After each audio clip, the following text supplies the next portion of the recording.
All right, now let's traffic you into some wild. We talked about the swings of the last few days. Let's expand that. Let's talk about the season. You know, March so far, 1.7 degrees above normal. I know it's a little nerdy, a little geeky, but when you put that into perspective of the last few, February was 5 degrees above normal. January was almost 10 degrees above normal.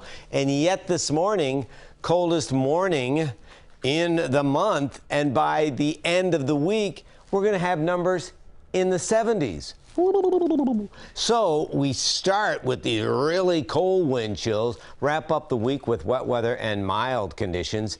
And then when you look back, it's official, least snowiest season ever is this season, 2.3 inches, which some celebrate, but some lament.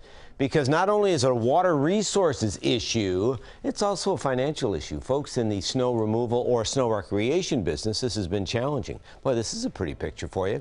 Blustery and cold, 37 right now, west-northwest wind at 21 miles an hour. So temperatures are in the 30s, but wind chills are a lot colder. I mean, just the day-to-day change, it's 10, 16 degrees cooler. When you factor in the wind, we have wind chills in the low 20s.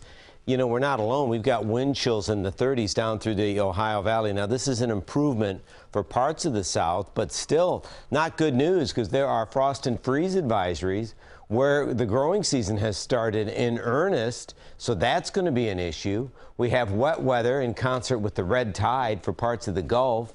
And then another, believe it or not, another potent and slow-moving storm bringing flooding and the risk of more erosion to parts of Southern California. So we've got a cold night, winds diminish, spring arrives Monday, hot diggity dog, and then we're going to see temperatures respond accordingly. It's going to be unsettled late in the week because everything's connected. If you've got a flight from coast to coast, watch this. Tomorrow morning, wet in California. Through Tuesday morning, it stays wet.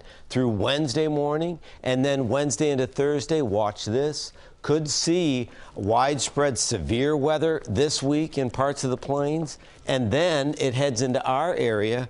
We wrap up the week with mild numbers, Jessica, but it is going to be wet for us. So spring, you know, can sometimes be somewhat, you know, mercurial, and it looks like it will be. Yeah, but at least we've got numbers in the 60s. Hot diggity. Thank you, John.